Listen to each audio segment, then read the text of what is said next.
At my son's birthday party, I saw a photograph of myself and my new husband taped to the front door with a notice written underneath. These poor people are strictly prohibited from entering. My husband and I smiled and walked away, leaving a gift box in the lobby. 2 hours later, during the toast, my son opened it.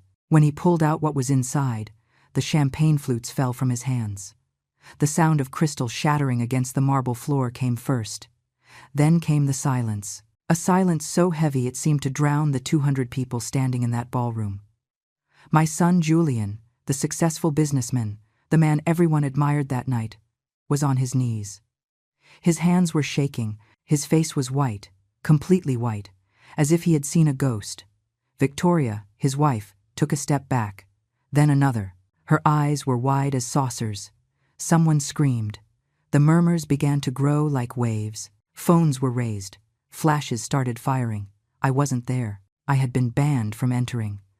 But I was watching everything from the screen of my phone, sitting in my humble house next to Jack, the man my son despised. And after 40 years of sacrifice, after giving everything for that ungrateful boy, I was finally watching his perfect world crumble piece by piece. But to understand how a simple gift box destroyed my own son's life, I have to take you back 3 hours to the exact moment it all began. Comment where you are watching this story from. I need to know how many mothers are tired of ingratitude. It was 6:30 in the evening when Jack and I arrived at the Grand Plaza Hotel, the most exclusive venue in the entire city. The golden lights on the facade shone like jewels. A red carpet was rolled out from the street to the main entrance. Imported cars arrived one after another. Mercedes, BMWs, Porsches. The valets ran from one side to the other, opening doors. Women stepped out in long silk gowns in champagne, silver, and emerald green. They wore jewelry that shone brighter than the hotel lights. The men wore suits that probably cost $3,000 or more. We parked our old car a block away. We didn't want anyone to see it. Jack was wearing the only suit he owned, a gray one he had bought 10 years ago for our wedding. I was wearing a simple wine-colored dress I had found at a thrift store. I had done my hair myself. We didn't have money for beauty salons or makeup artists, but we looked dignified, clean, presentable. Jack took my hand as we walked toward the entrance. His fingers were rough from years of working with wood. He was a carpenter, an honest man who earned a living with his own hands, a man who truly loved me, who respected me, who had never made me feel like less for not having money. We had married 2 years ago after I spent 15 years alone, a widow, raising Julian without help from anyone. Julian, my only son, the boy to whom I gave everything, absolutely everything. We walked up the hotel stairs. The music could already be heard from outside. Something classical, elegant, played by a live orchestra. I could smell the floral arrangements from the street. Roses, lilies, gardenias. The scent was so strong it was dizzying. We reached the main entrance. 2 security guards dressed in black stood like statues on either side of the glass doors. And then I saw it. Taped to the glass door, at eye level, was a photograph. A letter-sized photograph, printed in color, laminated. It was a photo of me and Jack. That photo had been taken 6 months ago when we went to visit Julian at his office. I was smiling. Jack had his arm around my shoulders. We looked happy. In love. But underneath the photograph was a text written in large red letters, impossible to ignore. These poor people are strictly prohibited from entering. I felt as if someone had punched me in the stomach. The air escaped my lungs. Jack squeezed my hand so hard it hurt. The security guards looked at us. One of them had a small smirk in the corner of his mouth. The other simply watched us, waiting to see what we would do. The people entering the hotel began to stop. They looked at the photo. They looked at us. Then they looked at the photo again. I heard snickers, whispers. A woman in a coral dress whispered something to her date, and both laughed as they passed by us. My son, my own son. The boy I had carried in my arms. The boy I fed when we had nothing to eat. The boy for whom I worked 3 jobs for years so he could go to an Ivy League school. That boy was now a 38-year-old man who had put my photograph at the entrance of his birthday party with a sign calling me poor and banning me from entering. Jack looked at me. His eyes were full of rage. I saw his jaw clench. His hands closed into fists. He wanted to go in. He wanted to rip that photo down. He wanted to confront Julian in front of all his rich guests and tell him exactly what he thought of him. I knew him. I loved him. And I knew he was about to explode, but I put my hand on his chest. I took a deep breath, and I smiled. Yes, I smiled. Because Jack didn't know what I knew. He didn't know what I had been planning for the last 3 years. He didn't know that this public humiliation, this moment of maximum shame, was exactly what I needed to execute my plan. A plan that would make this photograph on the door look like a childish prank compared to what was coming. I took a box out of my purse, a rectangular gift box, wrapped in shiny silver paper, with a maroon bow on top. The box wasn't big. It measured maybe 12 inches long by 8 inches wide, but what was inside that box was a bomb that would destroy everything Julian had built. I approached one of the security guards, the one with the mocking little smile on his face. "Excuse me," I said in the sweetest voice I could manage. "Could you do me the favor of delivering this gift to Julian Sterling? It is from his mother. Tell him I regret not being able to enter, but that I hope he enjoys his gift during the toast." The guard took the box. He looked at it with suspicion, as if it were going to explode. Then he looked at me. I was still smiling. Jack was by my side, confused, not understanding what I was doing. "Sure, ma'am," the guard finally said. "I will hand it to him." "Thank you," I responded. "It is very important that he opens it during the toast, in front of everyone. Tell him it is a special surprise from me." The guard nodded. He took the box and entered the ballroom. Jack pulled my arm. "Eleanor, what did you do? What is in that box?" I just smiled more. I took his hand and we began to walk back toward our car. People kept looking at us. They kept whispering. They kept laughing, but I didn't care anymore. Because in 2 hours, when Julian opened that box, when he took out what was inside, when all his guests saw what I had discovered, the laughter would turn into screams, and my son, the man who banned me from entering his own party, would wish he had never been born. We got into the car in silence. Jack started the engine, but didn't drive off. He stayed there, hands on the steering wheel, staring straight ahead. I could see his jaw trembling. He was furious, hurt, humiliated. And I understood perfectly, because I had felt that same fury for 3 years. Since the day I introduced him to Julian as my new husband, and Julian looked at me as if I were trash. "Are you going to tell me what is in that box, or am I going to have to wait like everyone else?" Jack finally asked. His voice sounded tense, controlled, as if he were making a superhuman effort not to yell. I put my hand over his. "Justice," I told him. "There is justice in that box." Jack turned to look at me. His brown eyes, those eyes that always looked at me with so much love, were now full of confusion. "Eleanor, I don't understand anything. Your son just humiliated us in front of the whole world. He put our photo at the entrance as if we were criminals. And you give him a gift with a smile. What is going on?" I took a deep breath. I had kept this secret for so long. Not even Jack knew what I had been doing for the last 3 years. No one knew, except Caleb. Caleb, Julian's trusted accountant. Caleb, the man who had been working at my son's company for 7 years. Caleb, the man who was actually working for me. 3 years ago, I began to explain. When I met you at that coffee shop, when I fell in love with you, when I decided I deserved to be happy again after 15 years of loneliness, I told Julian about you. I was so excited. I thought he would be happy for me. I thought he would understand that his mother also had the right to love and be loved. Jack nodded. He remembered that day. I had arrived at his woodshop crying, devastated, after having spoken with Julian. "He told me you were a starving nobody," I continued. "He told me you were taking advantage of me. He asked what people would think when they saw him, a successful businessman with a mother married to a poor carpenter. He told me I was embarrassing him, that I was destroying his image." My voice cracked. Even after 3 years, those words still hurt like knives. "He asked me not to marry you. He offered me money to leave you, $5,000. He told me that with that you could start a business in another state and leave me alone, as if you were a stray dog that needed to be gotten rid of." Jack closed his eyes. He gripped the steering wheel so hard his knuckles turned white. I refused. "Obviously," I continued speaking. I told him I was going to marry you with or without his blessing. And then Julian told me something I will never forget. He looked me straight in the eye and said, "Then you are no longer my mother. I don't want to see you again. I don't want you coming to my house. I don't want you to meet my future children. And if you ever see me on the street, cross to the other sidewalk because I am not going to greet you." The silence in the car was so thick you could touch it. Jack had his eyes closed. A tear ran down his cheek.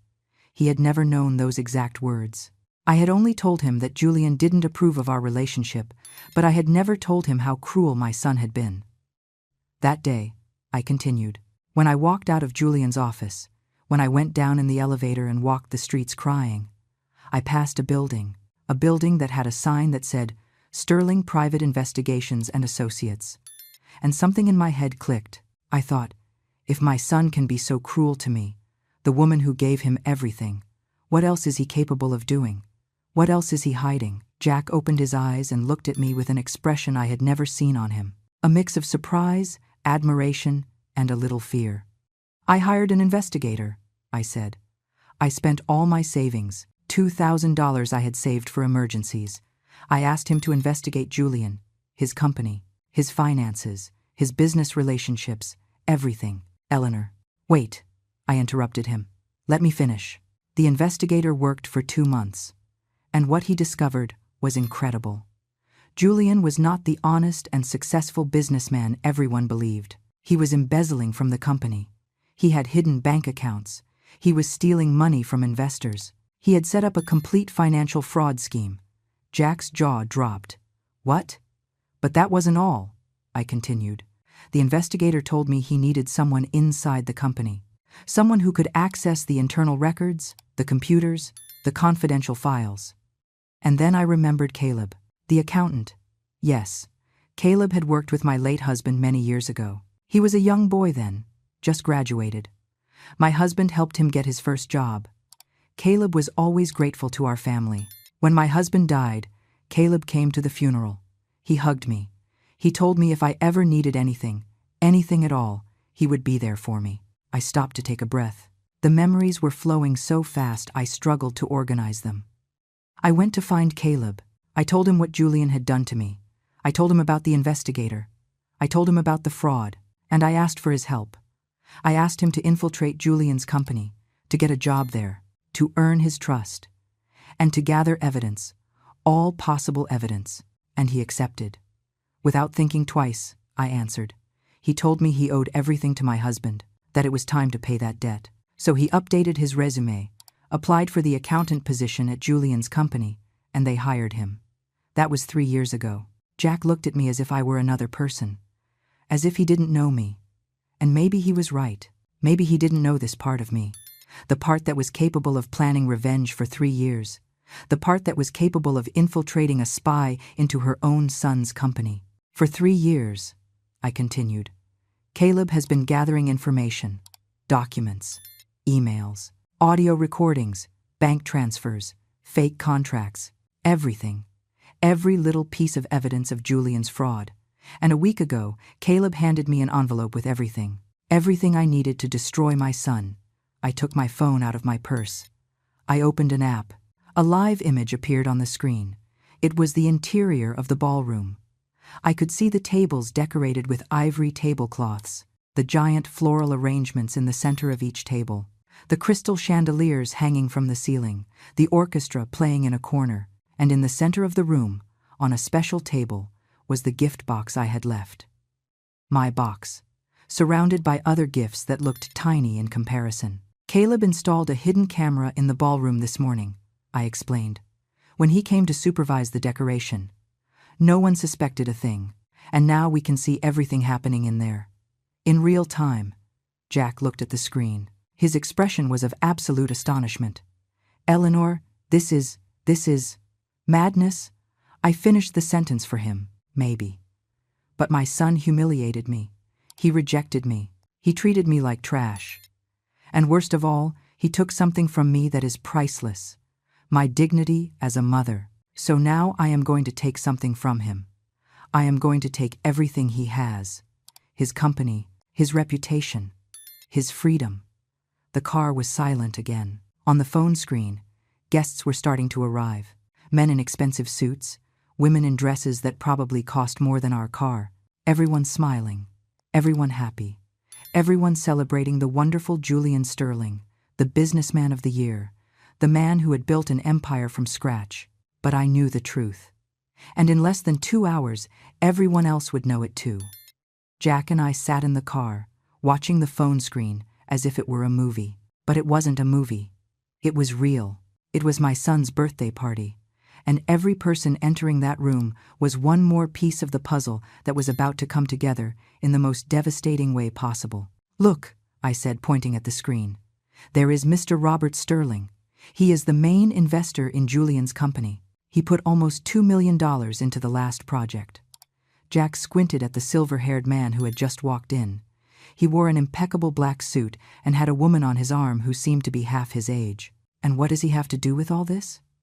"That man doesn't know his money never reached the project," I replied.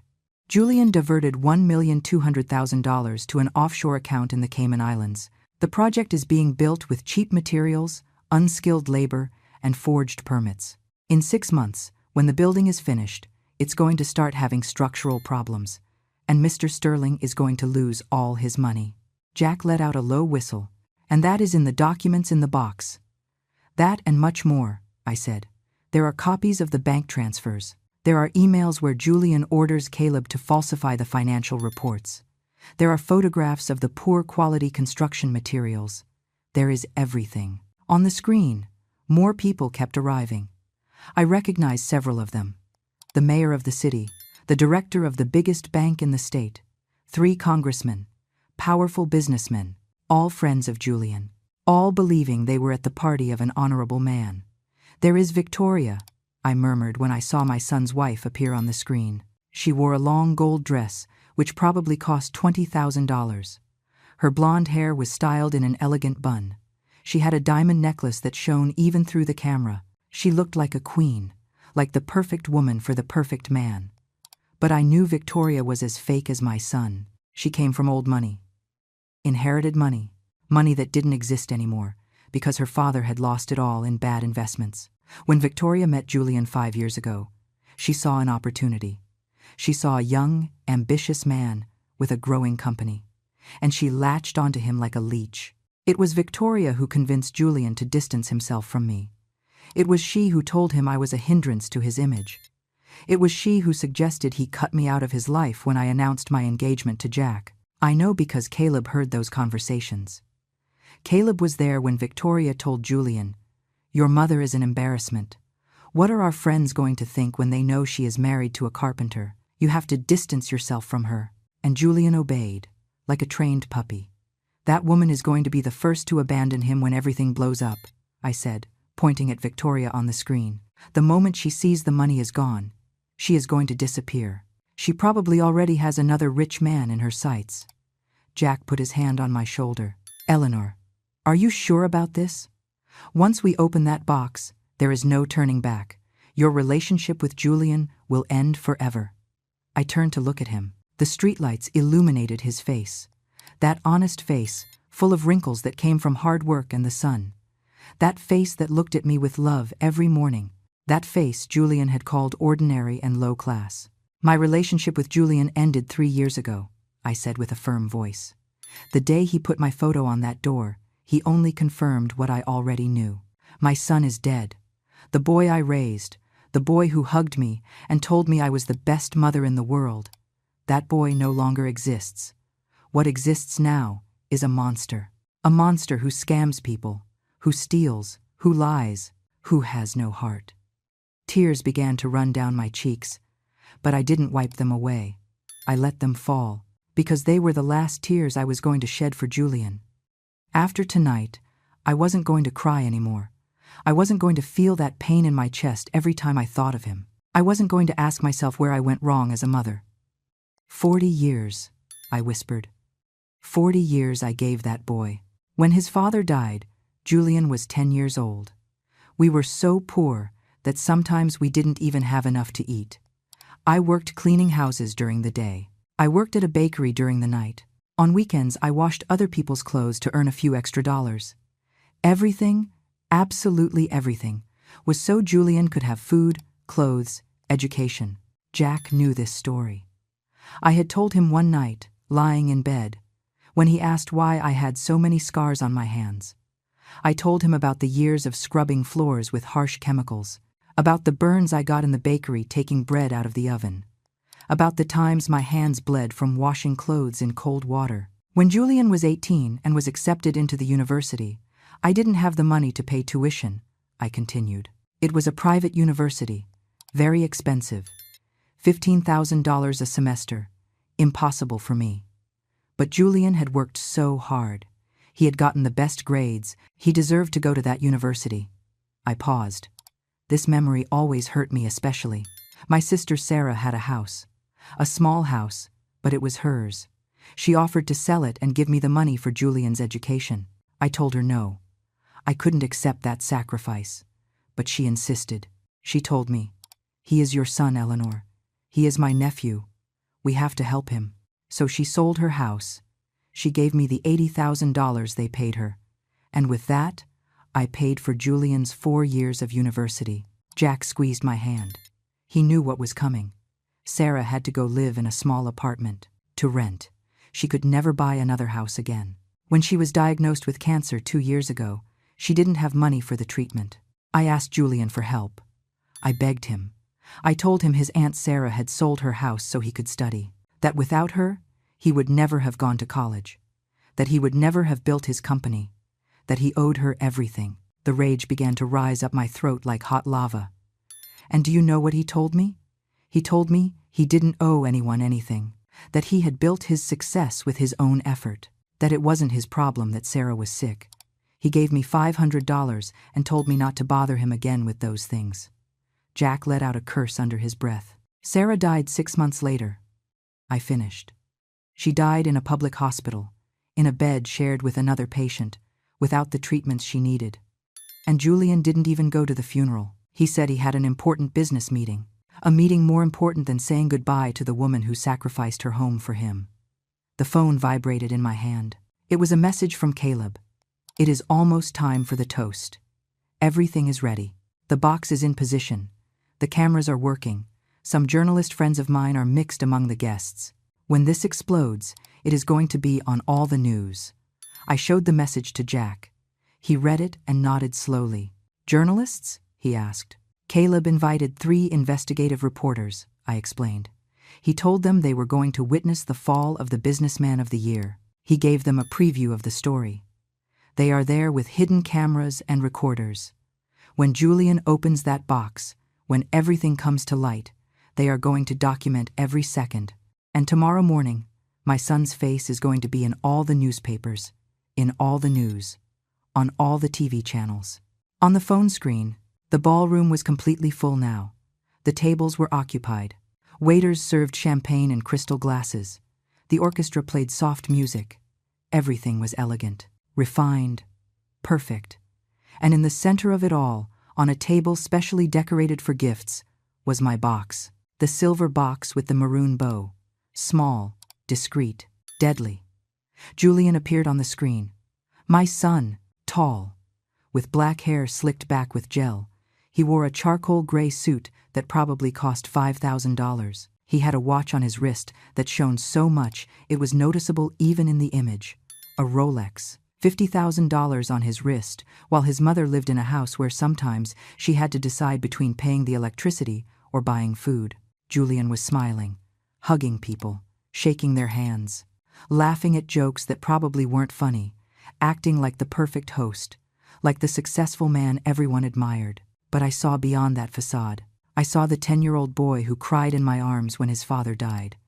The boy who promised me that when he grew up he was going to take care of me, that he was going to buy me a big house, that he was going to give me everything I deserved. All lies. Almost time, I murmured, looking at the clock. 20 minutes left for the toast. Jack started the car. "Let's go home," he said. "This is going to be long, and I want you to see it from a comfortable place." While we drove back, I couldn't stop looking at the screen. I couldn't stop looking at my son. I couldn't stop thinking about everything he was about to lose. And for the first time in 3 years, I didn't feel guilt. I didn't feel sadness. I only felt peace. Because justice, finally, was about to arrive. We arrived home just as the sun finished setting. Our house. A place so different from the hotel where Julian's party was being held. They seemed to be on different planets. We lived in a humble neighborhood, in a 2-bedroom house we rented for $800 a month.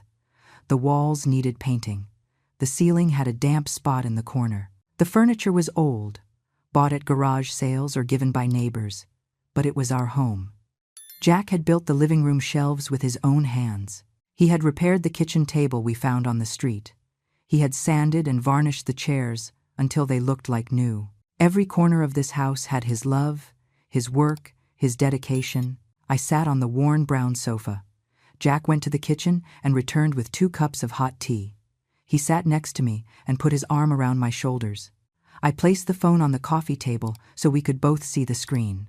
In the hotel ballroom, the waiters began to serve dinner. Huge plates with food that probably cost $200 per person. Lobster, imported steak, caviar, wine that cost more than our monthly rent. The guests ate and drank as if money meant nothing, because for them, it really meant nothing. "There is Caleb," Jack said, pointing at the screen. He was right. Caleb had just appeared in the image. He wore a simple black suit. Nothing ostentatious, nothing that drew attention. He was a 42-year-old man, thin, with glasses, the type of person who goes unnoticed anywhere. And that was exactly what made him perfect for this job. Caleb approached the gift table. He pretended he was arranging the cards. But I knew what he was really doing. He was ensuring my box was in the exact position.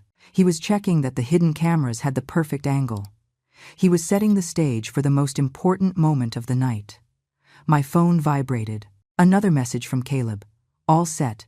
The microphone in the box is working perfectly. When he opens it, every word he says will be recorded. The journalists are in position. One is sitting at table 7. Another is near the stage. The third is by the exit to capture reactions when people start to leave. This is going to be historic." I showed the message to Jack.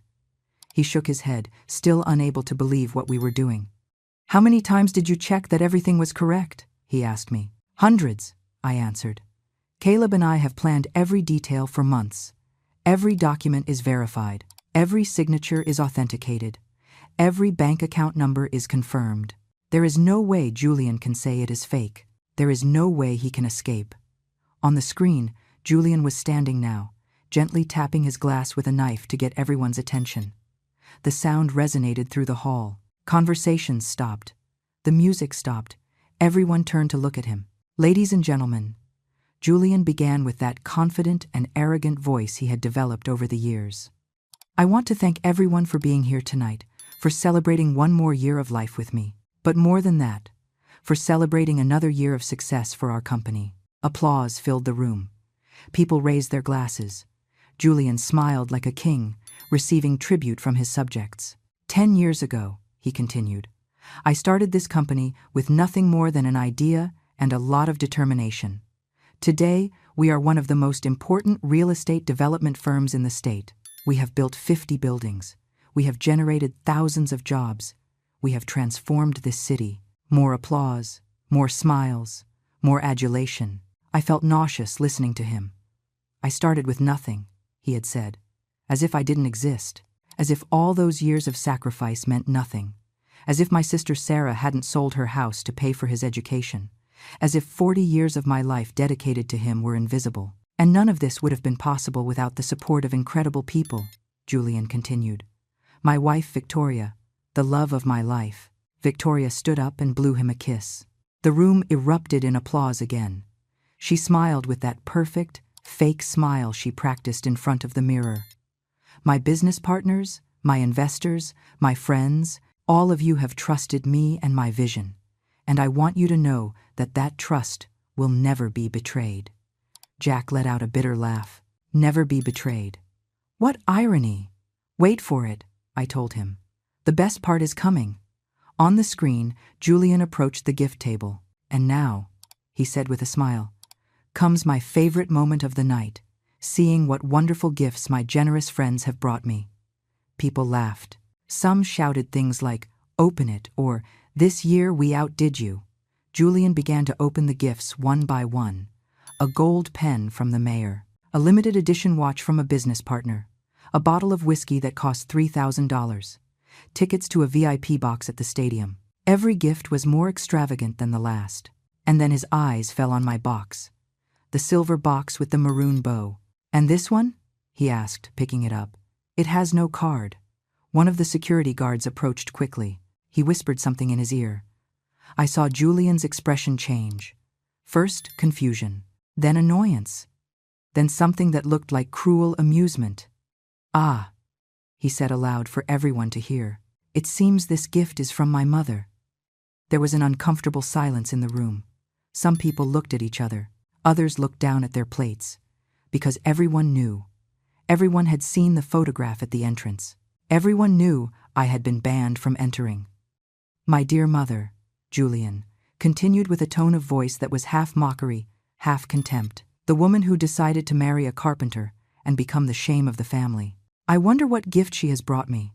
Probably something handmade, something quaint and humble." People laughed. Some nervous laughter, others genuinely cruel. Victoria had a huge smile on her face. She was enjoying every second of this. My hands closed into fists. Jack put his hand over mine. "Breathe," he told me softly. "Almost there." Julian shook the box near his ear. "It doesn't sound heavy," he said. "Maybe they are discount coupons, or maybe cooking recipes. My mother was always very thrifty." More laughter. Mr. Sterling, the main investor, was laughing so hard he almost choked on his wine. "Well," Julian said finally, "I suppose I should open it. After all, it is from my mother, the woman who gave me life." There was so much sarcasm in that last phrase it could have cut steel. He began to remove the silver paper slowly, making a show of it. People cheered him on. "Open it!" they shouted. Julian smiled, enjoying the attention, enjoying humiliating me even in my absence. Finally, he removed all the paper. Underneath was a simple cardboard box, brown, unmarked, no decoration. Julian opened it, and then everything changed. His smile froze. His eyes widened. The color disappeared from his face, as if someone had pulled a switch. His hands began to shake.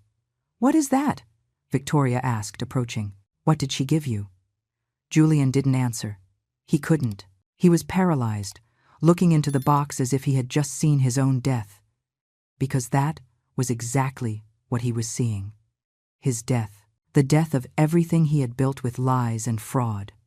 He put his hand in the box with slow, almost robotic movements. He took out the first document, a white paper, with numbers, with signatures, with official seals. It was the bank statement from his offshore account in the Cayman Islands. The account where he had deposited the $1,200,000 stolen from Mr. Sterling's project. The numbers were there, in black and white, impossible to deny. "What is that, darling?" Victoria asked again, now with a tone of worry in her voice. Julian still couldn't speak. He put his hand in the box again. He took out more papers, more documents, more evidence, contracts forged with his signature, emails where he ordered Caleb to create fraudulent financial reports, photographs of the cheap construction materials he had used in the buildings while charging as if they were high quality, bank transfers to ghost accounts, receipts of bribes to building inspectors. Everything was there. Every crime, every lie, every fraud. The glasses began to fall from his hands. The crystal smashed against the marble floor. The sound was like a gunshot in the absolute silence that had fallen over the room. Jack and I looked at each other. On the screen, we could see the chaos beginning to form. People were getting up from their chairs. The murmurs grew. Someone screamed, "What is happening?" Caleb appeared in the image. He approached Mr. Sterling. He showed him something on his phone. I saw the investor's face transform from confusion to absolute fury in a matter of seconds. "It started," I whispered. "There is no turning back now." And while we watched the screen, while we watched Julian's perfect world begin to crumble piece by piece, I felt something I hadn't felt in 3 years. I felt peace. Mr. Sterling stood up so violently his chair fell backward. The sound of metal hitting the floor resonated through the room like thunder. His face, which seconds before had been relaxed and smiling, was now red with fury. The veins in his neck stood out like tense ropes about to snap. "Sterling," he shouted with a voice that made the glasses on the tables shake. "What the hell is this?" Julian looked up. His eyes were glassy, lost, as if he couldn't process what was happening. He opened his mouth, but no sound came out. The documents kept falling from his trembling hands, scattering on the floor like dead leaves. Caleb had approached Mr. Sterling and was showing him his tablet. From our position, we couldn't see what he was showing him, but from the investor's reaction, we knew exactly what it was. The numbers, the transfers, the offshore accounts. All the money Julian had stolen. $1,200,000, we heard Caleb say with a firm and clear voice, diverted from the Palms residential project account directly to a personal account of Mr. Sterling in the Cayman Islands. Here are the dates. Here are the exact amounts. Here is his signature authorizing every transfer. The room exploded. Not literally, but it might as well have. The silence broke into 1,000 pieces. Everyone began to speak at the same time. Voices rose over one another. People stood up from their seats. The waiters stopped serving and stood there, not knowing what to do. "That is a lie!" Julian shouted, finally finding his voice. "They are fake documents. Someone is trying to destroy me." But his voice sounded hollow, desperate. Even he knew there was no way to deny what everyone was seeing. Mr. Sterling walked toward Julian with heavy and deliberate steps. His shoes hit the floor like hammers. When he reached my son, he grabbed him by the shirt collar and pulled him close. "Fake?" he hissed with venom in every word. "Are you telling me my signature on these contracts is fake? That my bank account numbers are fake? That the transfers my bank is going to confirm for me tomorrow morning are fake?" Julian tried to pull away, but Mr. Sterling had him gripped tight. "Mr. Sterling, please, let me explain. There is nothing to explain." The investor pushed him so hard Julian stumbled backward and fell onto the gift table. The boxes scattered. Bows and colored papers flew everywhere. "You stole from me. You stole $2 million from me and thought I was never going to find out." Victoria ran toward Julian. Honey, get up. Tell them it's a lie." But when Julian stood up, when Victoria saw his expression, when she saw the guilt written in every line of his face, she stopped. Her eyes, those eyes that always looked at Julian with fake adoration, now looked at him with something different. Horror, realization, and something else. Calculation. "No," Victoria whispered, taking a step back. "No, no, no." "Julian, tell me it isn't true." My son didn't answer. He couldn't, because it was true. Everything was true. Another man stood up. I recognized him immediately.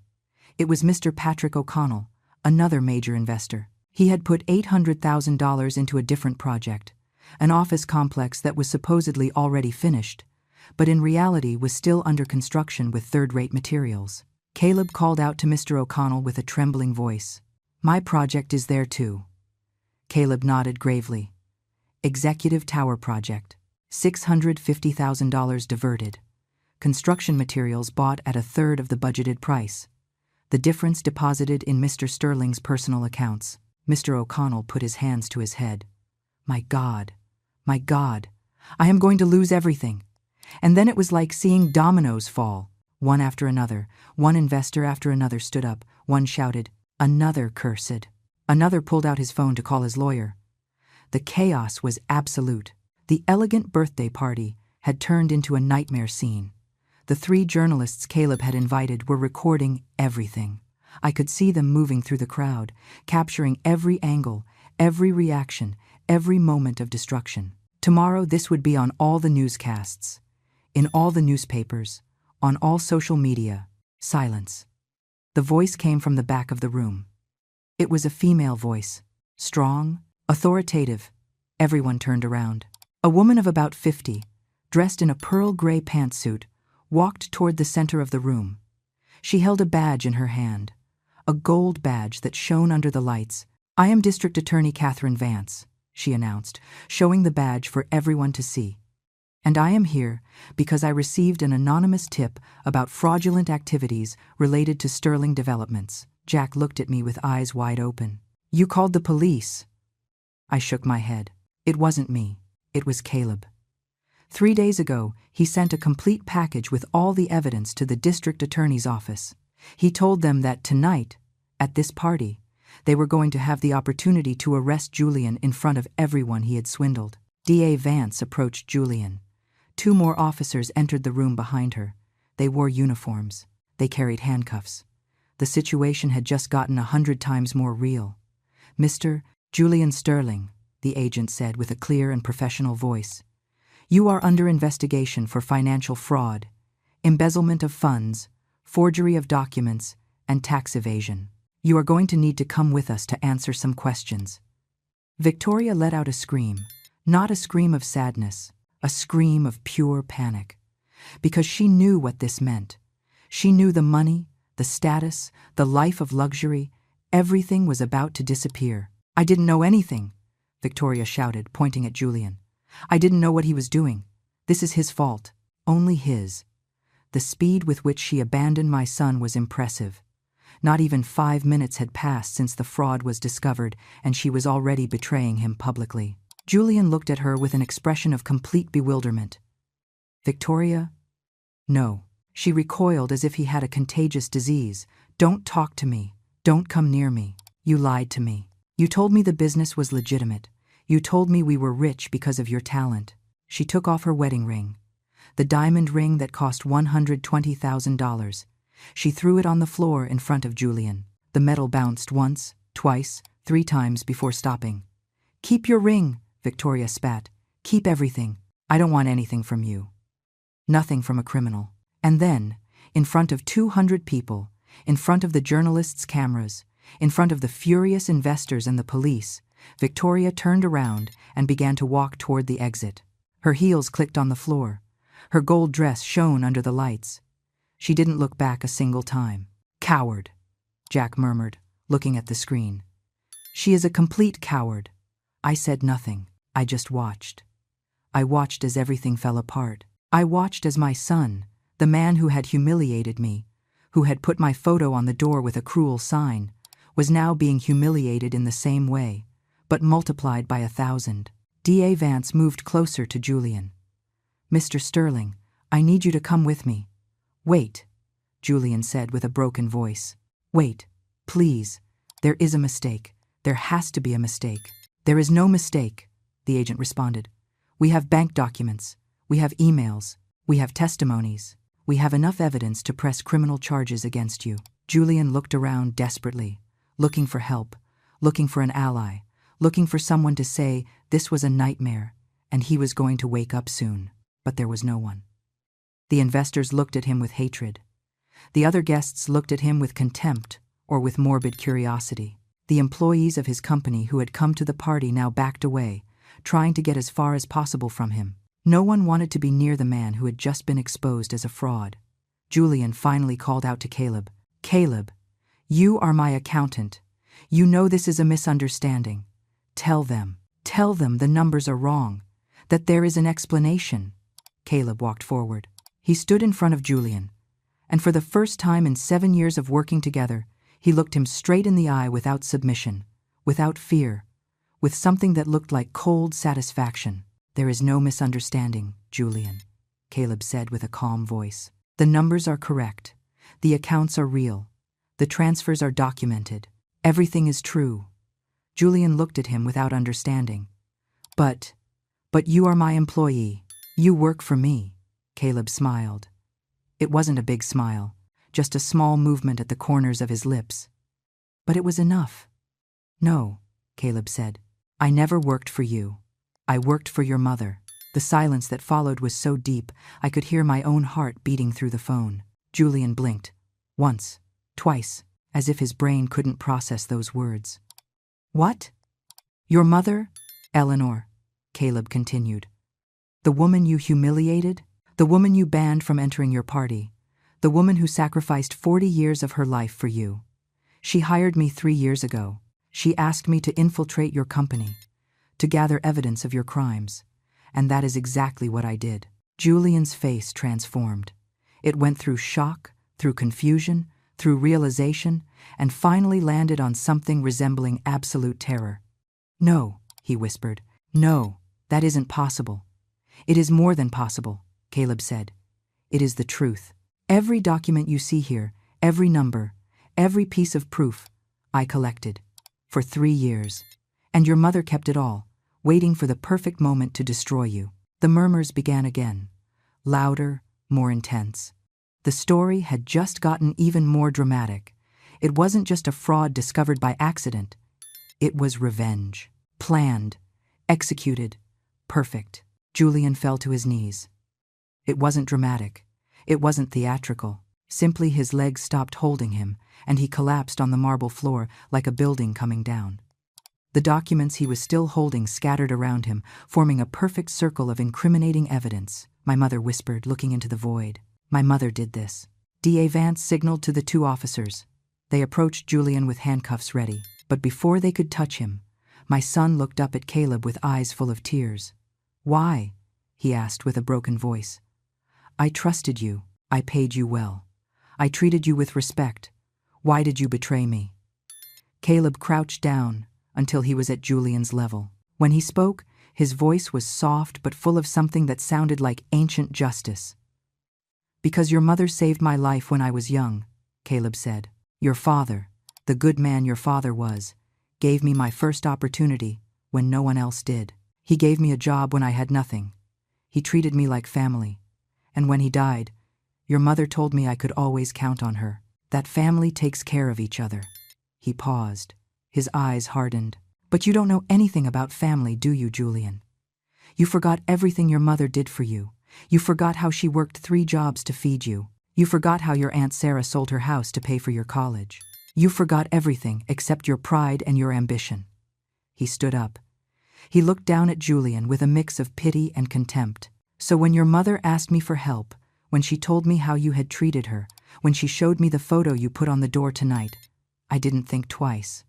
I did what your father would have wanted me to do. I protected Eleanor, the only person in your family who deserves protection.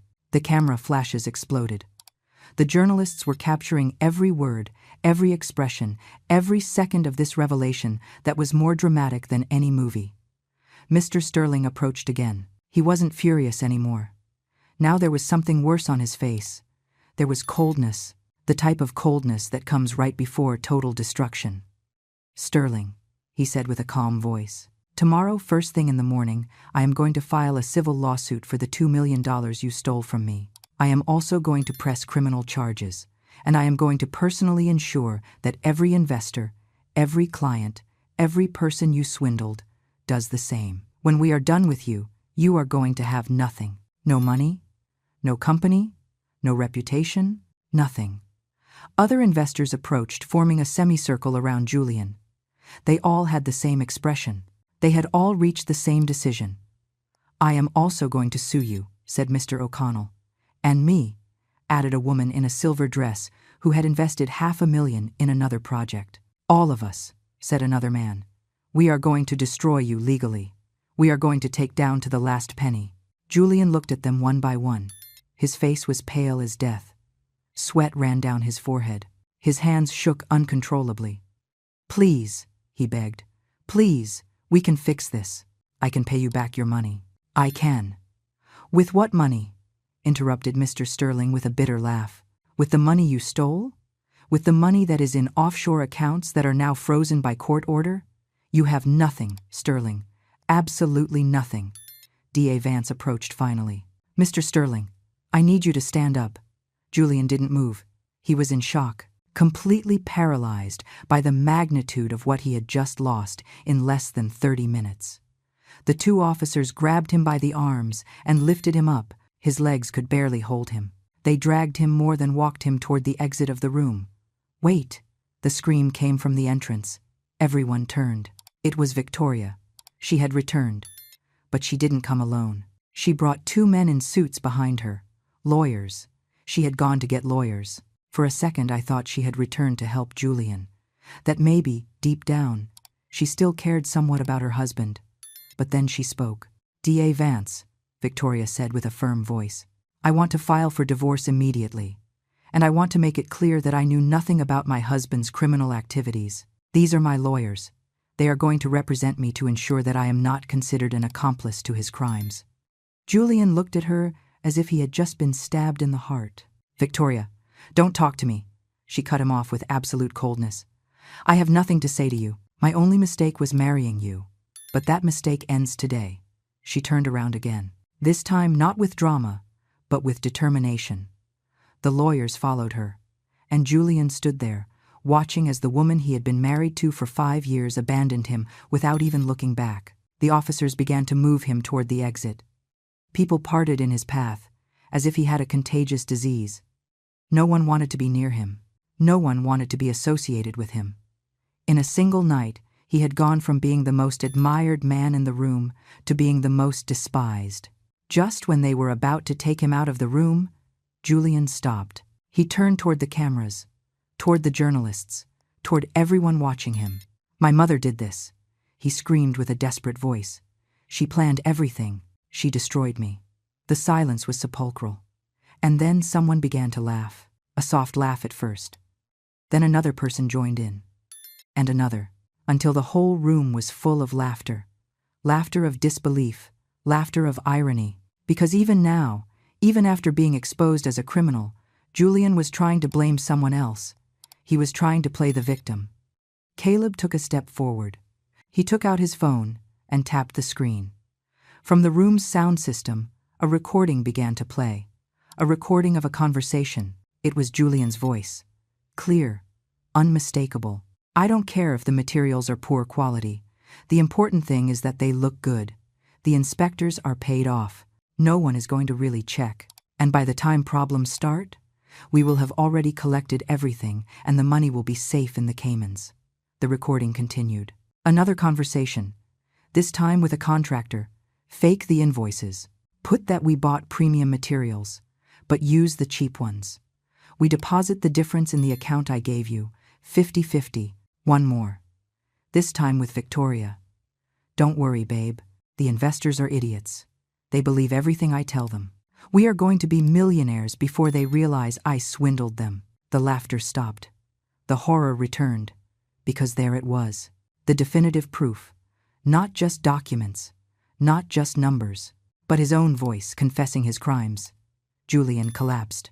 The officers had to hold him up so he wouldn't fall again. His face was destroyed, broken. Nothing remained of the arrogant and confident man who had given the speech minutes before. The officers finally took him out of the room. The doors closed behind him. And so, in the place where he was supposed to celebrate his 38th birthday, Julian Sterling left behind everything he once had. The room was left in a strange silence after they took Julian away. It wasn't a peaceful silence. It was the kind of silence left after an explosion, when the dust is still falling, and no one knows exactly what to do or say. The guests looked at each other with confused, horrified expressions, some even excited by the spectacle they had just witnessed. The journalists were still recording. Their cameras captured every face, every reaction, every whisper. This was going to be national news, maybe international. The successful businessman who turned out to be a fraud, the vengeful mother who planned his downfall for 3 years, the wife who abandoned him in public. It was the kind of story people would remember for years. Jack turned off the phone and looked at me. He had tears in his eyes. Tears of relief, of sadness, of a mix of emotions even he couldn't identify. "It's over," he said with a soft voice. "It is really over." I nodded. I felt strangely empty. For 3 years I had lived for this moment. Every day I had woken up thinking about the plan. Every night I had gone to bed reviewing the details. And now that it had finally happened, now that Julian had lost everything, I didn't feel the satisfaction I expected to feel. I felt something different, something deeper. I felt the pain of a mother who had just destroyed her own son. "Do you think I did the right thing?" I asked Jack. My voice sounded small, insecure. He took my hands in his rough and warm hands, his honest worker's hands. "Eleanor," he said, looking me straight in the eye, "your son humiliated you publicly. He put your photo on a door with a cruel sign. He rejected you for marrying me. He refused to help his aunt when she was dying. And on top of all that, he was stealing millions of dollars from innocent people. Did you do the right thing?" "I think you did the only thing you could do. You showed him that actions have consequences. But I am still his mother, I whispered. And a mother shouldn't. A mother shouldn't have to do this, Jack interrupted me firmly. But he forced you. He made every decision that led him to this moment. You just put a mirror in front of him so he would see what he really was. We sat in silence for a long time. Outside, it had begun to rain. I could hear the drops hitting against the window, a soft and constant sound that somehow was comforting. My phone rang. It was a message from Caleb. The journalists want to talk to you. They want your version of the story. What do I tell them? I replied quickly. Tell them I have nothing to say. The facts speak for themselves. But as soon as I sent that message, the phone began to ring. It was an unknown number. I hesitated a few seconds before answering. Hello? Mrs. Eleanor Sterling. It was a male voice. Professional. Formal. Yes, this is she. My name is Richard Fountain. I am a reporter for Channel 7 News. We just covered the situation at the Grand Plaza Hotel, and we would very much like to do an interview with you. We believe the public deserves to know your side of the story. The mother who was humiliated and who... No, I interrupted him with a firm voice. I am not going to give interviews. I am not going to turn this into a media circus. What happened tonight was between my son and me, between him and the people he swindled. I don't need to appear on television to validate anything. But, Mrs. Sterling, your story is inspiring. It is a story of justice, of a woman who... Mr. Fountain, I interrupted again. This is not an inspiring story. It is a tragedy. A family tragedy that ended in the worst way possible. There is nothing inspiring about watching your own son become a monster. Good night. I hung up before he could respond. The phone began to ring again. Another unknown number. I turned it off completely. Jack hugged me. I rested my head on his shoulder, and finally the tears began to flow. They weren't tears of joy or satisfaction. They were tears of grief. Because although Julian was still alive, the son I had known, the boy I had raised, that one was already dead. He had died 3 years ago when he rejected me. Tonight had only been the funeral. Cry all you need, murmured Jack, stroking my hair. Cry for the son you lost. Cry for the years you gave him. Cry for everything. But after tonight, Eleanor, you have to move on. You have to live your life. You have to be happy. Because that man doesn't deserve more of your tears. He was right. I knew it. But knowing the truth and feeling it are two completely different things. We stayed like that for hours, hugged on the sofa of our humble home. Outside, the rain kept falling. The world kept turning. And somewhere in the city, in a cell at the precinct, my son was facing the consequences of his decisions. The next morning, when I turned on the television, Julian's face was on every channel. Businessman arrested for multi-million-dollar fraud. The fall of the Sterling Empire. Vengeful mother exposes her son's crimes. The headlines were sensationalist, dramatic, designed to grab attention. I changed the channel and it was the same.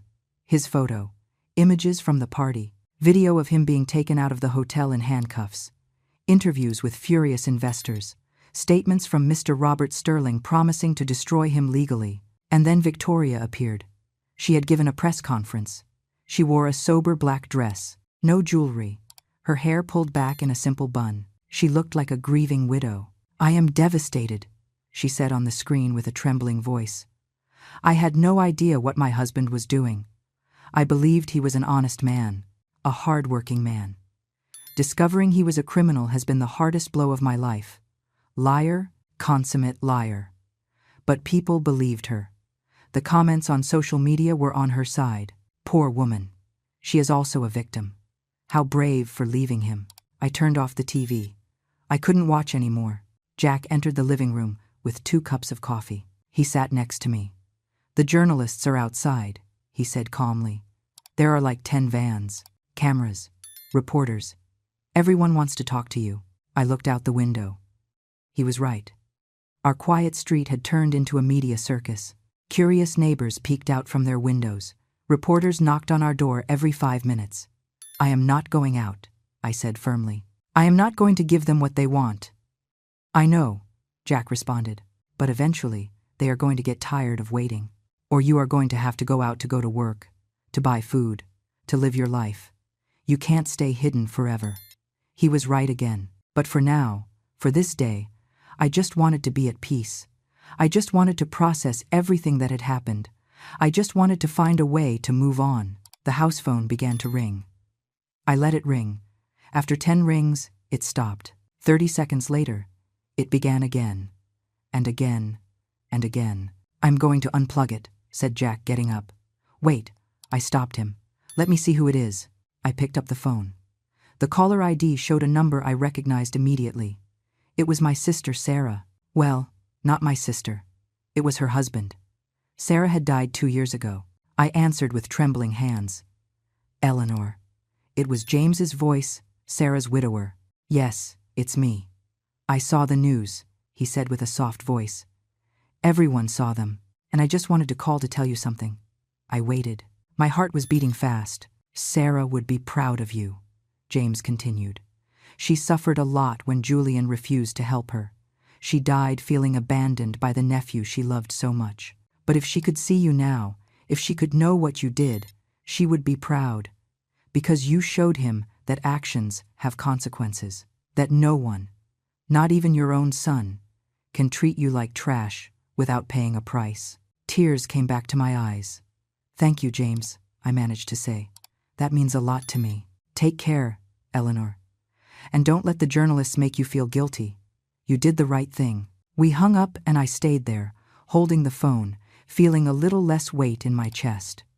3 weeks passed.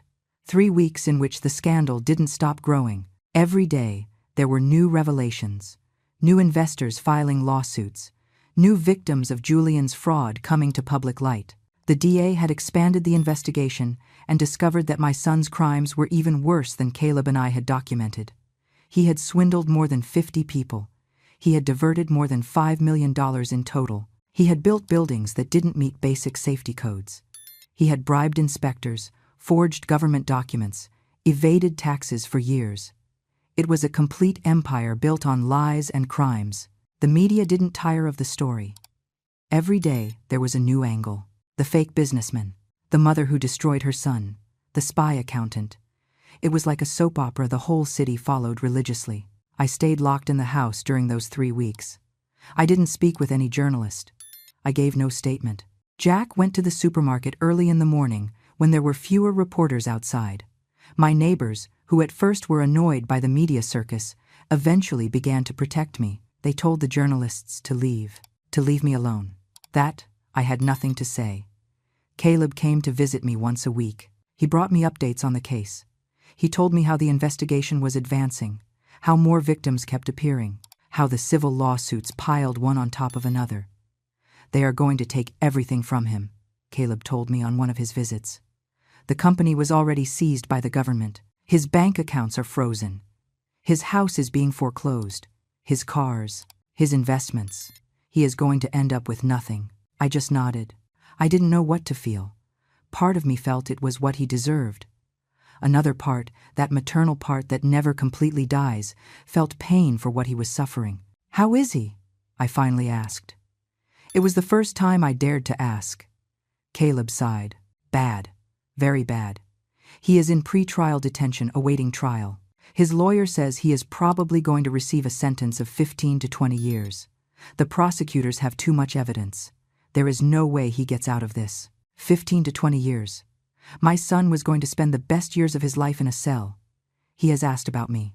The question came out before I could stop it. Caleb looked at me with compassion. "Yes, constantly. He tells everyone who visits him that you betrayed him, that you are a bad mother, that you planned his destruction." But Eleanor stopped, choosing her words carefully. "He still doesn't understand. He still sees himself as the victim. He hasn't accepted responsibility for anything he did." It didn't surprise me. Julian had always been like that, since he was a child. When he did something bad, he always blamed someone else. The teacher who scolded him unfairly, the friend who had provoked him. It was never his fault, never. "And Victoria?" I asked. "Ah, her," Caleb let out a bitter laugh. "She already has a new boyfriend, a rich lawyer who represents one of the investors. I saw her a week ago having dinner with him at an expensive restaurant. She was wearing a new dress, new jewelry. She looks as if Julian had never existed. Of course, Victoria was a survivor, an opportunist. She had found her next boat before the previous one finished sinking. One afternoon, exactly a month after the party, I received a letter. It didn't come by regular mail. It had been brought by an official messenger from the prison. It was a letter from Julian. I stared at the envelope for hours. White. Simple. My name written with my son's irregular handwriting. Jack asked me if I was going to open it. I don't know, I answered honestly. I don't know if I want to read what he has to say. Maybe it is an apology, suggested Jack with little conviction. Maybe, I repeated. But we both knew it probably wasn't. Finally, when the sun began to set, I took the envelope and opened it. There were 3 handwritten pages.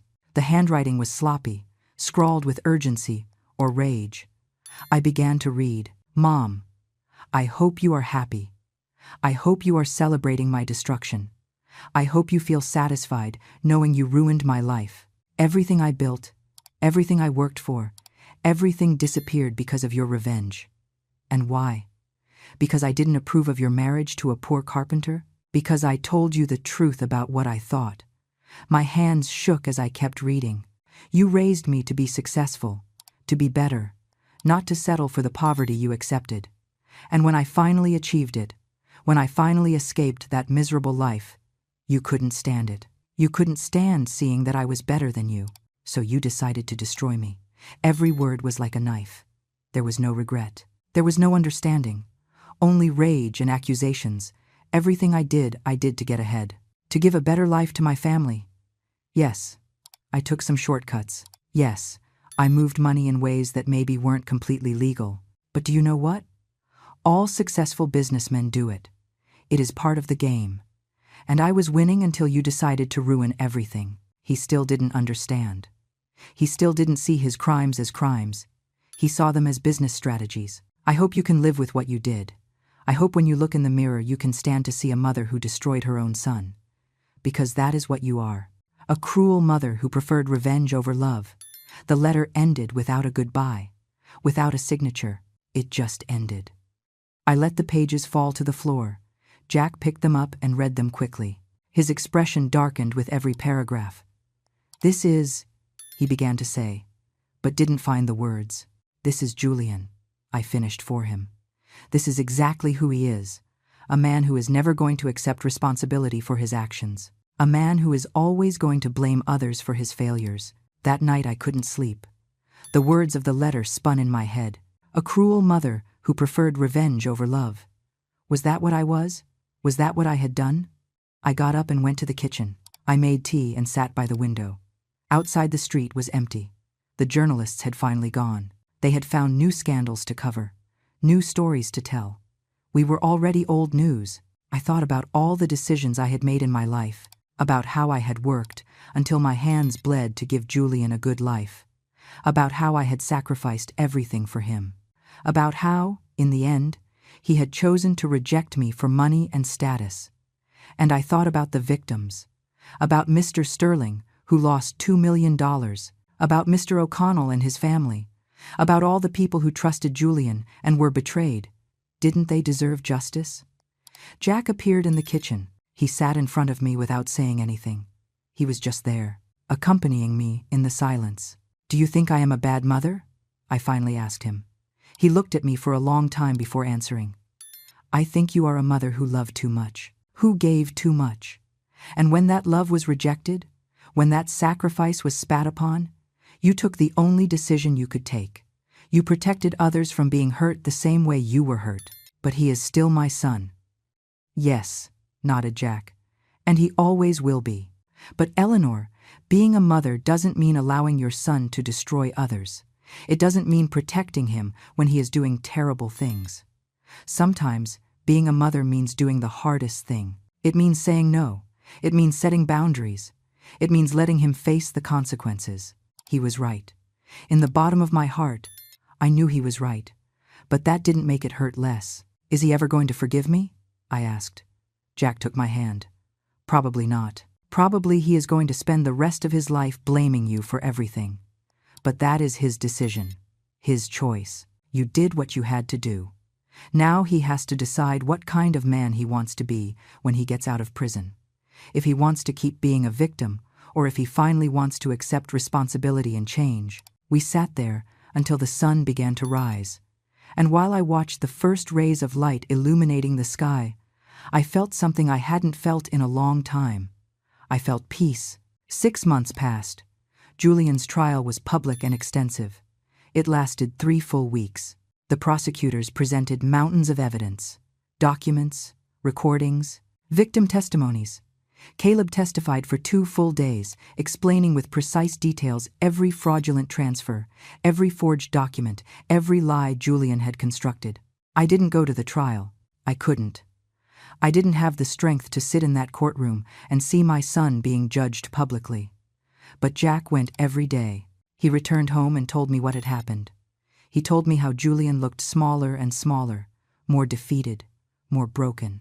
The last day of the trial, when the judge gave his verdict, Jack came home with red eyes. He sat next to me on the sofa and took my hands. 18 years, he said with a soft voice. They gave him 18 years in prison. I closed my eyes. 18 years. My son would be 56 years old when he got out. He would have lost all his youth, all his adult life, everything. He also has to pay restitution, continued Jack. $4,300,000 to the victims. Obviously, he doesn't have that money. So everything he has, everything he earns when he gets out of prison, will have to go to pay that debt. He probably will never finish paying it. We stayed in silence for a long time. Outside, the birds sang. The sun shone. Life went on as if nothing had happened. But for me, something fundamental had changed forever. That night I received another letter from Julian. This one was different. The handwriting was calmer. The words were more measured. Mom, they gave me 18 years. 18 years in which I am going to be locked in a cell, thinking about everything I lost, about everything I could have been. And the only thing I can think is that you won. You managed to destroy me completely. I hope that brings you the peace you sought. The letter ended there, without a goodbye again, without a signature, but there was something different in the tone. It wasn't just rage anymore. There was something else, something that looked like resignation. Months kept passing. The scandal eventually faded from the headlines. New news emerged, new scandals. The world kept turning. Jack and I found a new routine. He worked in his wood shop. I got a job at a local library. We lived a simple, quiet, honest life. Caleb came to visit us from time to time. He had gotten a new job at a legitimate company. He told me that sometimes he still felt guilty for having betrayed Julian, even knowing Julian was a criminal. It is strange, he told me one afternoon while we drank coffee. I know I did the right thing. I know Julian deserved to be exposed, but I still feel like a traitor sometimes. I know, I answered him. I feel that way too. I feel like a terrible mother, like someone who should have found another way. But every time I think about all the people he swindled, about all the families he ruined, I remember why I did it. Caleb nodded. Mr. Sterling called me last week. He wanted to thank me personally. He told me that thanks to the restitution ordered by the judge, he is going to recover some of his money. Not all, but something. He told me I had saved him from losing even more. It was comforting to know that at least some victims were going to recover part of what they lost. It wasn't enough. It would never be enough, but it was something. A year after the trial, I received a call from the prison. It was the warden. He asked me if I would be willing to visit Julian. He told me my son had asked to see me, that there was something he wanted to tell me. My first instinct was to say no, that I wasn't ready, that maybe I would never be ready. But Jack convinced me. Maybe he is finally ready to talk for real, he told me. Maybe a year in prison has given him perspective. Go. Listen to what he has to say. You don't have to forgive him. You just have to listen to him. So I went. One Saturday morning, I drove 2 hours to the state prison where Julian was being held. The building was gray, cold, intimidating. They made me go through metal detectors. They checked my purse. They took me to a visiting room with metal tables and uncomfortable chairs. And then I saw him. My son, my Julian. He looked different. He had lost weight, a lot of weight. His hair, which he always kept perfectly slicked back with gel, was now short, simple. He didn't wear his expensive clothes. He wore an orange uniform that was too big for him. He looked small, vulnerable, scared. We sat face to face. Neither spoke for the first few minutes. We just looked at each other. Mother and son, separated by so much more than a metal table. "Thanks for coming," he finally said. His voice sounded different too, more sober, more broken. "They told me you wanted to talk to me," I replied, trying to keep my voice steady. Julian nodded. He looked at his hands. Hands that no longer wore expensive watches or gold rings. Hands that now had calluses from working in the prison laundry. "I have had a lot of time to think," he began. "A lot of time to reflect on my life, on the decisions I took, on how I treated people, and on how I treated you." I waited. I wasn't going to make this easy for him. "For a long time I was angry with you," he continued. "I blamed you for everything. I thought you had ruined my life, that you had been cruel and vengeful, but now—" He made a long pause. "Now I understand that I ruined my own life. I made the decisions. I stole the money. I hurt people. And I treated you in an unforgivable way." Tears began to form in my eyes, but I didn't let them fall. "The photo on the door," he said with a broken voice. "Mom, that photo on the door of my party. Every night I close my eyes and I see it. And every night I ask myself how I could have been so cruel. How I could have humiliated the woman who sacrificed everything for me like that." Now the tears did fall. I couldn't stop them. "I don't expect you to forgive me," Julian continued. "I don't deserve your forgiveness. But I needed you to know that I finally understand. I finally understand everything you did for me, everything you sacrificed. And I understand that when you exposed me, when you revealed my crimes, you didn't do it for revenge. You did it because it was the right thing." I stayed silent. I didn't know what to say. After a year of waiting for this moment, of wondering if it would ever arrive, now that I was here, I had no words. "I love you, Mom," said Julian with tears running down his cheeks. "I always loved you, even when I acted like I didn't, even when I rejected you. I always loved you, and I am sorry. I am so sorry." I extended my hand over the table. After a second of hesitation, Julian put his hand over mine. His fingers were cold, trembling. "I love you too," I said finally, "and that is never going to change." "But Julian, love doesn't mean protecting you from consequences. Love means wanting you to be better, and I hope, with all my heart, that when you get out of here, you are a different man, a good man." "I will be," he promised. "I have 17 more years to work on that, to learn, to change, and when I get out, I am going to spend the rest of my life trying to make up for the damage I did." We stayed like that, holding hands, until the guard announced that visiting time was over. I got up to leave. "Will you come back?" Julian asked, with hope in his eyes. I thought about it for a moment. "Yes," I answered. "I will come back. Not soon. I need time. But I will come back." I drove back home with a lighter heart than I had had in years. Not everything was fixed. Probably it never would be completely. But there was hope, and that was enough for now. When I arrived home, Jack was waiting for me at the door. He hugged me without asking anything. He simply held me. "Are you okay?" he finally asked. "Yes," I answered. And for the first time in a long time, it was true. "I think I am finally okay." That night I sat in our small garden. I looked at the stars shining in the dark sky. And I thought about the whole journey. About the pain. About the betrayal. About the revenge. About the justice. About the regret. About the forgiveness. There were no easy answers. There were no perfect endings. But there was peace. There was truth. And there was the possibility, however small, that someday, when Julian got out of prison, we could rebuild something. Not what we had before. That was lost forever. But maybe something new, something more honest, something more real. And while I looked at the stars, while I felt Jack's hand in mine, I knew I had made the right decision. It had been painful. It had been devastating. But it had been right. Because sometimes, true love means letting people face the consequences of their actions. It means not protecting them from the truth. It means loving them enough to want them to be better, even if that means watching them fall first. And with that thought, finally, after 3 years of burden, I allowed myself to let go. I allowed myself to rest. I allowed myself to be happy,